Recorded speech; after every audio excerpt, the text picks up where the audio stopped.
bombing King's Cross. In no way is this a confession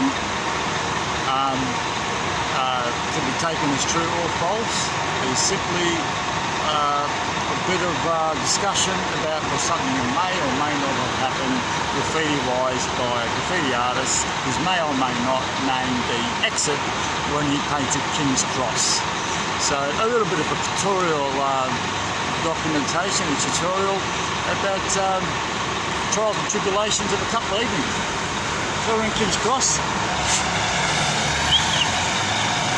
King's Cross is not what it used to be. The Coca-Cola sign is still there. It's Easter Sunday, it's pretty quiet at the moment. This place was pumping years ago. We smashed it all the time. Not I. When I use the word I, it is only down to perception.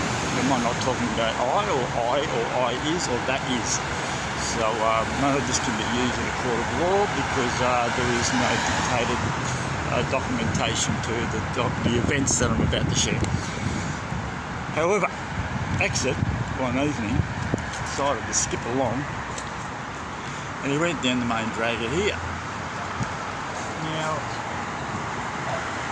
this has been buffed, but he ended up painting a love heart and a gun that said, guess what? Love's got a bigger gun.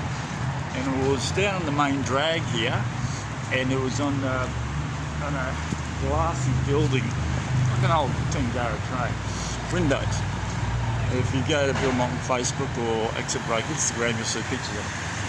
You've gone down there, skipped along, took some photos, and look, people loved it. So get a photo of me, and they did. They took photos, I loved it.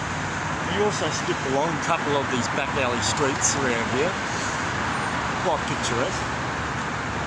You did a couple of characters saying free yourself or express yourself and racka racka racka.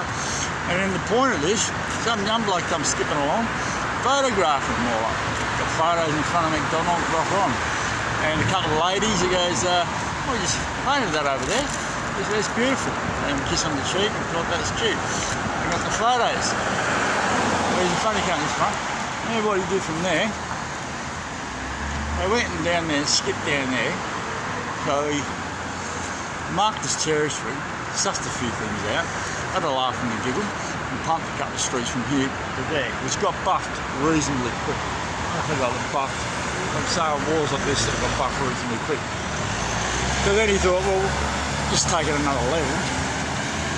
I'll skip on down here.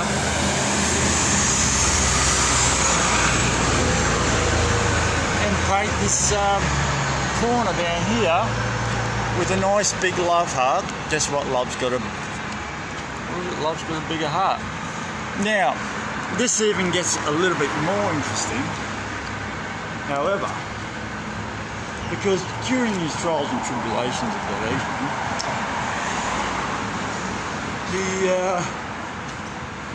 and this is where you got to keep with me with this because he raped the place within a few days. He stepped over here. He went down there in the main drag, scribbled that over there, then skipped along across the road here, and there was another blank black wall. He thought, well, forbid, what a horrifying sight. He just couldn't walk past it, it was just too cute to not terrorise. So he did a yin and yang character of a man praying, saying, be true to yourself. Back over here, this is one of the walls I've done before. Now we've got a nice couple of tags there and a bit of a wide documentation. So he did this one over here, skipped along over there and did that. Now in the process, he noticed, this is fucking funny shit, right? Follow with me, right? Stay with me. This big wall over here, and there was some roadworks getting done. They had the lane shut off, about 2 or 3 in the morning. And they had all the road, the trucks and the fucking cleaning up, not cleaning up, had it all going on. There was fucking some roadworks going on here. So never mind, they can't see me, I'm invisible. So he painted this joint just there with the release yourself fucking queer fucking whatever paint it was. Well, that's cool, like that. And then as he walked off here, police came down this on-ramp and pulled up next to him in the curb. And fucking cap on backwards, couple of spray cans, took 3 steps away. What could you do? So they waved at him. There's three officers in the car.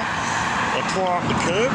He waved at him, hey guys, rock on. I thought, fuck, that was close. They took 2 steps away. And there's Dasher Tim over there.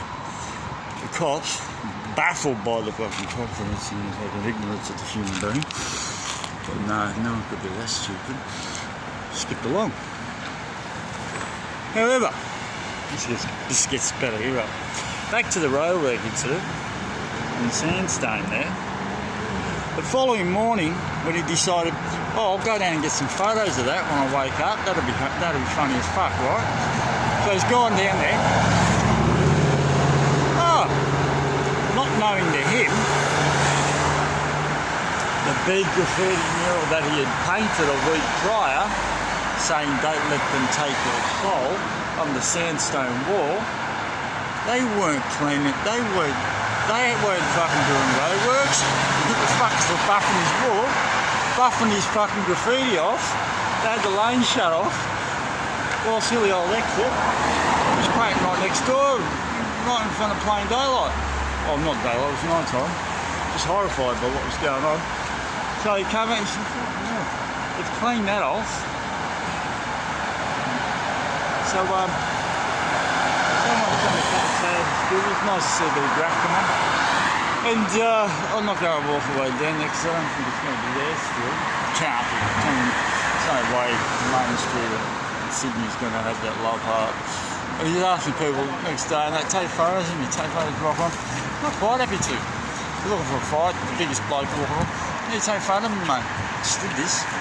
They're all going, oh yeah. I'm horrified by what she's saying. So yeah, adventures to King's Cross. And you notice detectives fucking standing there at the place he was kicking on. And the next couple of days, and it was time to go. But that's not all the trials and tribulations of King's Cross and what evil X got up to that time. What it was about the graffiti was about the royals becoming really starved, particularly in Australia. It's got really conservative. There's not much art around. When I lived in the Cross years ago, it was pumping, mate. I rate this place constantly. Fucking street art was around everywhere. Illegal stuff. And I'm big on that, mate, personally. I don't do it, never have. Only been caught many times before. But freedom of expression, man. Think outside the box, you know what I mean? Take a chance. Stand up for something. You know what I mean? Have a bit of ticker about it, have a bit of heart, have a bit of passion, you know what I mean? At the end of the day, so the whole thing about that love's got a bigger gun, there was a positive and negative that eliminated itself. It's love and the gun.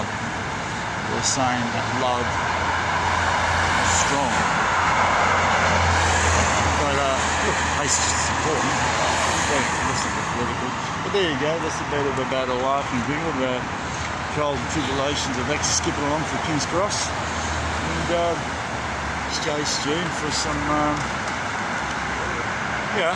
and like I said, you can see some of this stuff. I'm not too good at the fucking computers and shit like that. I can take mine, I'm in soul. I terrorise them and fucking put up freedom of thought, freedom of expression, which I encourage all young some passion, man. Just fucking believe in something. Don't have to be illegal. Just stop fucking tapping on shit and fucking playing games. Fucking stand up, man. Just stand up, have a voice. You're the voice, man. Fucking,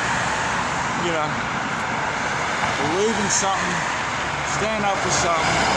Don't become a fucking couch potato. Don't become a vegetable, because that's the way they're programming it. Soon we'll nuts jellyfish go taking this, taking that, try to get to fucking where I'm going. That is what is happening to the world. So, anyway, doing me. I hope you got something from this and not a laughing video. Peace out. Excellent.